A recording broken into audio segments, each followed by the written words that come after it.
Добрый день. В украинском сегменте сети интернета, в принципе, в украинской прессе разгоняется очередной виток зрады о том, что Беларусь приостановила военно-техническое сотрудничество с Украиной. Причем это подается как новость, как говорится, последнего часа со ссылкой на руководителя Госвоенпрома Беларуси, точнее, с его брифинга от 31 января 2017 года. Выводы делаются самые разные, вплоть до того, что нас ожидает вскоре новая война. Ну, прекрасно, конечно, однако есть такая вещь, как формальная приостановка военно-технического сотрудничества, есть такая вещь, как реальные проекты, и есть такая вещь, как что происходит на самом деле. Все это, как говорят в Одессе, таки две большие разницы, ну или в данном случае три. Итак, формально Государственный военно-промышленный комитет Республики Беларусь действительно в 2015 году, где-то в мае, предприятия Госвоенпрома Беларуси приостановили проекты военно-технического сотрудничества с Украиной. Это правда. Но, вспоминаем, 2015, сейчас немножко 2018 год. Зрада разгоняется сейчас. Почему? Потому что просто сейчас задали этот вопрос руководителю Госвоенпрома Беларуси. Приостановили, тот сказал «да».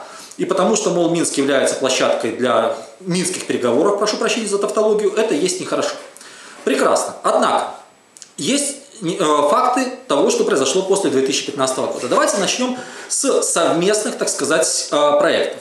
Первый совместный проект – это противотанковый ракетный комплекс «Скиф». Если помните, прекрасная штучка, которая по своим характеристикам мало чем уступает американскому «Джавелину». Суть в том, что ракета украинская, система управления была белорусская. Но после 2015 года как-то случилось так вдруг и неожиданно, что белорусы, которые не имели технологий производства собственных ракет такого класса, вдруг их получили. А украинцы, которые не имели технологий производства систем наведения, вдруг их получили. Примерно в одно и то же время. Но будем считать, что гениальные конструкторы просто вот так вот взяли и получили. В результате в Украине идет производство Стугны, в Беларуси идет производство собственного комплекта под названием «Шершень». Все. На этом закончим. Дальше. Украинская ракета «Гром», или «Гром-2», как сейчас, которую Укроборонпром разрабатывает для, как они говорят, иностранного заказчика, но потом она может поступать в войска. Не так давно появилось в том числе и шасси для этой ракеты, собранная, причем тут очень интересно, потому что по разным украинским источникам. Одни говорят, что ее собрали в Днепре, другие говорят, что инженеры нашлись в Харькове. Ну, как говорится, не договорились немножко. С другой стороны, наблюдатели говорят, что создали сами, потому что, мол, и расположение осей, там пятиосная машинка несколько нетипична для машин такого класса и так далее. Возможно, но очень удивительно другое, что на рубеже 15-16 года Минский завод колесных тягачей, который является одним из немногих производителей шасси подобного класса как раз для ракетной техники, запустил в серию новую модель, либо же новую серию 74, там, и дальше еще 3 цифры, то есть 74 тысячи.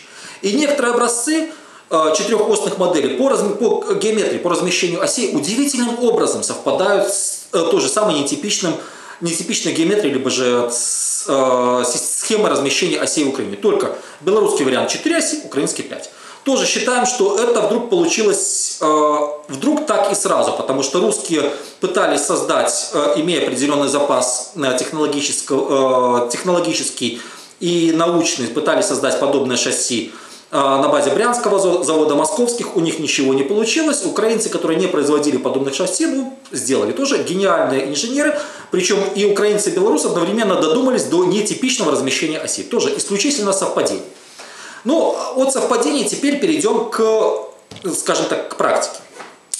Авиационное топливо. Беларусь в свое время поставляла авиационное топливо для нужд ВСУ, но теперь не поставляет. Логично не поставляет, потому что в связи с тем, что были определенные антидемпинговые расследования, Беларусь более года не поставляла авиационное топливо в Украину от слова совсем. То есть вообще не поставляла, 0 литров. Сейчас возвращается на рынок, но рынок военных закупок, естественно, потерял. Логично.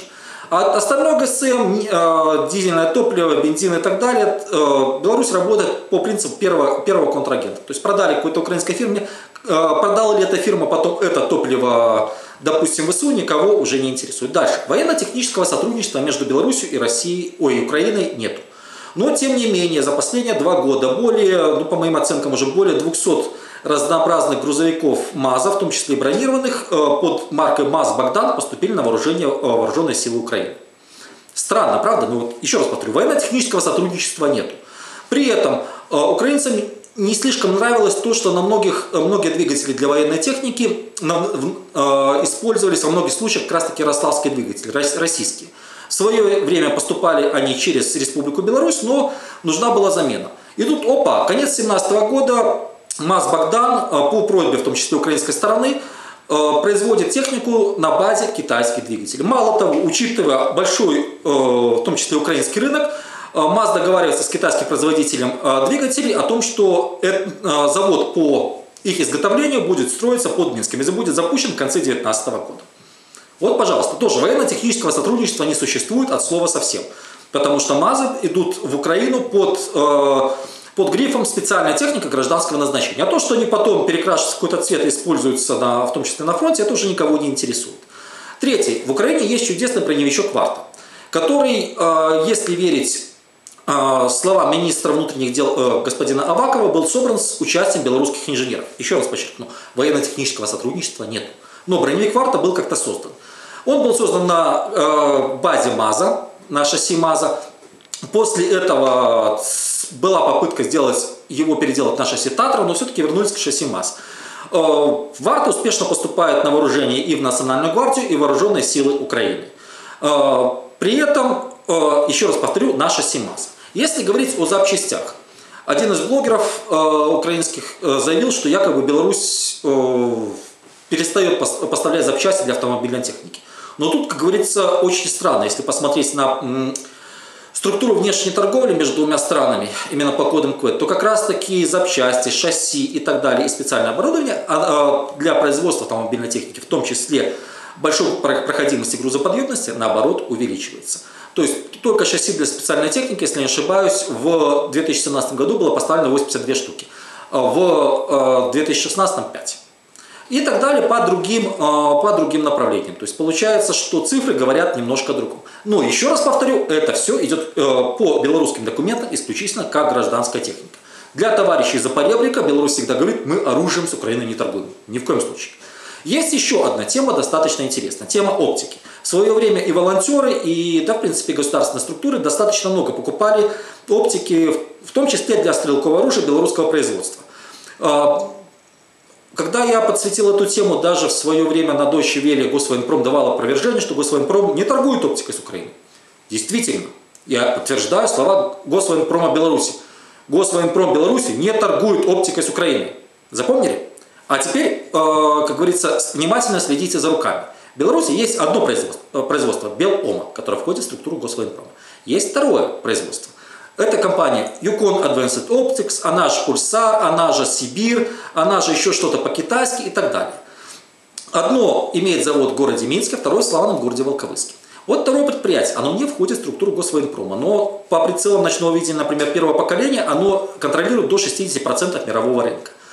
При этом предприятие работает в режиме, в том числе американских, европейских санкций, поскольку, вспомним, Беларусь была под санкциями, как минимум последние 15 лет. В связи с этим Yukon имеет регистрацию в Беларуси, естественно, в Литве, в штате Техас, Соединенные Штаты Америки, в России и в Китае.